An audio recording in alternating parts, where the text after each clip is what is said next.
Hi, this lesson is about graphing linear equations. So there will be different options to graph a linear equation, but one way is by picking values of x and finding what the values of y are. So here we have two examples. On the left, we want to sketch the graph of y equals 2x plus 1. So here in this chart, I've picked some values for x.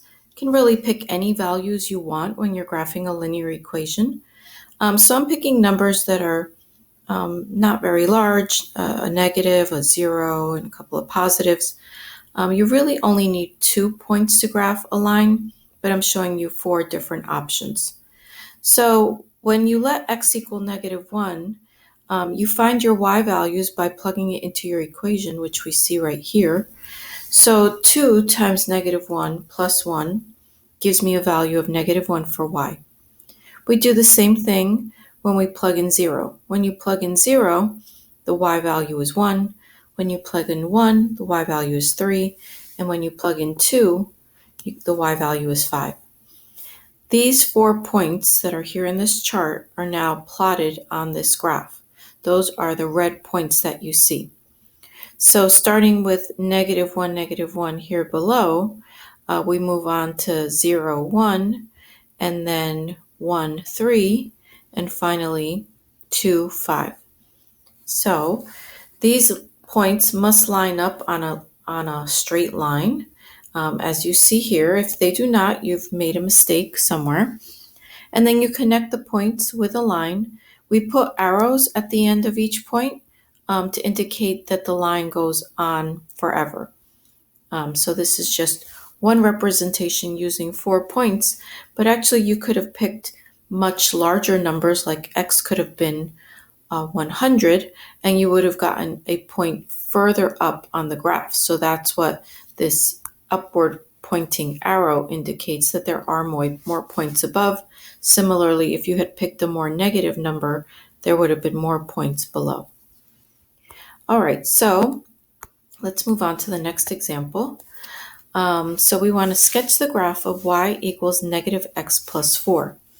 So similar to what I did before, I picked some values of x and I plugged into the equation to find values of y. So when you plug in -1 in for x, remember x is negative x, which makes it -1. So it turns positive. So 1 plus 4 is 5. Also, you plug in 0 and you get 4. When you plug in 1, you get 3. When you plug in 2, you get 2. So these points are plotted here on the right. So this is the point -1, 5. This is the point 0, 4. This is the point 1, 3. And this is the point 2, 2. Again, they must be collinear. In other words, line up on the same line. You connect them with a straight line, put arrows at the end. So this is considered to be the format. These two lines have the format of y equals mx plus b. And that format will be important in future lessons as well. So the next example is sketching the graph of the format of ax plus by equal to c. So that is different than what I mentioned above here. In this case, the x's and y's are on the same side of the equation. But you can still plot points the same way we did above by solving for y. So if we solve for y and then select values of x, plug them in to get your y values, you'll be able to plot this line in the same way. So my equation is 5x plus 2y equals 6. That's the linear function. So first I'm going to solve for y. So to solve for y, first subtract 5x from both sides, then divide everything by 2. And so you now have an equation of the form y equals mx plus b, right? Where m is the coefficient of x and b is the constant. All right, so again, we're going to pick values of x. But this time, the coefficient of x is a fraction, which is different than what we had above. So when you're dealing with fractions, to make it easier for you to plot the line, I'm going to pick values of x so that this 2 in the denominator will cancel. So I've picked 0, 2, and 4. So when you plug in 0, your y value is 3. But when you plug in 2, I'll do the work here on the right. When you plug in 2, the 2's will cancel. So now you're dealing with integers instead of a fraction and an integer. So you get y is -2. So that's what you see right here. And then you do the same thing when you plug in 4. When you plug in 4 again, that fraction, the denominator will cancel, and you get that y is -7.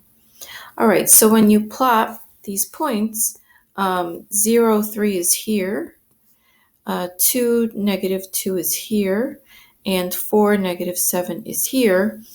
This time we only plotted 3 points, and as I mentioned before, you really only need 2 to graph a line. Connect those 3 points and you get the line that you see here in green. So just wanted to make an observation here. If we go back to our original 2 examples, in the first example, the coefficient of x was positive and my line goes up from left to right. So this is going upward from left to right. In the second example, the one here on the right, your coefficient of x is negative, and therefore negative means your graph is going downward from left to right. And in the last example we just did, the slope was again, we didn't talk about slope yet. The coefficient is again negative, and again the graph goes downward. So when the coefficient is positive, the graph will go upward from left to right, and when the coefficient of x is negative, the graph will go downward from left to right. So you always read graphs from left to right the same way that you read text. All right, there are 2 special points on a graph, and these are called intercepts. We have something called an x-intercept and something called a y-intercept. An x-intercept is found when the y value is 0. A y-intercept is found when the x value is 0. So we're going to graph a line by finding intercepts. So here's our line, 2x minus 3y equals -6, and we're going to graph it by finding the x and y intercepts. So because we're looking for specific points, I'm not going to solve this equation for y. I'm just going to use it exactly as it is and plug in the values as needed. So to find the x-intercept, I let y equal 0, which is what you see there. When you solve for x, you get that x is equal to -3. So therefore, the coordinate is -3, 0. So -3 for x, 0 for y. And that's the point that I plotted here on the right. Here is -3, 0. Okay. Now we find the y-intercept. To find the y-intercept, that's when you let x equal 0 in the original equation. And when you let x equal to 0, you get that y is 2. So when x is 0, y is 2, and that's the point that you see here on the graph. So as I mentioned, you only need 2 points to graph a line. And so this one, there are 2 points, you connect them. That's the orange line that you see here on the right. So even though I didn't solve this equation for y, I know that the coefficient of x would have been positive because the graph is going up from left to right. Okay, so there are 2 special types of lines, horizontal lines and vertical lines. Horizontal lines are stated in this format, y equal to some constant, which we're calling b, and vertical lines are stated in the format x equal to some constant, which we're going to call a. All right, so it's kind of the opposite of what you'd think. Remember, the y-axis is a vertical line, but your horizontal line is stated as y equals b. So be careful not to get that confused. And your x-axis, well, that's a horizontal line, but your vertical lines are stated as x equal to a. All right, so here we have two examples.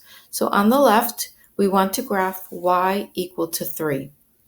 So that means that you go 3 units up from the x-axis and draw a line across that number 3 from left to right. That means that there are infinitely many points on that line with a y value of 3. So what are examples of points on this line? So, and this will be important when you do your WebAssign, because WebAssign always needs that you plot 2 points to graph a line. So examples of points on y equal to 3. Well, there's infinitely many, but one example could have been 0, 3. Another could have been -2, 3. Another one could have been 5, 3. So in other words, it doesn't really matter what the x value is. It could be anything you want it to be, as long as the y value is 3. Okay, so similar concept with vertical lines. We want to graph x equal to -5. So that means you're going to go 5 units to the left of the origin and draw a vertical line through the value of -5 on the x-axis. But just as I mentioned before, there are many, many points, infinitely many points on this line. And again, when you're using WebAssign, WebAssign is expecting you to plot 2 points in order to connect the line together. So examples of points that you could plot, that you could put into WebAssign to plot this line like this would be like -5, -1, -5, 0, -5, 3. So again, you get the idea that as long as the first coordinate is -5, in other words, x is -5, your y value could be any value, and therefore you have the information that you see here. Okay, so now you're ready to start the homework for 8.3. Good luck.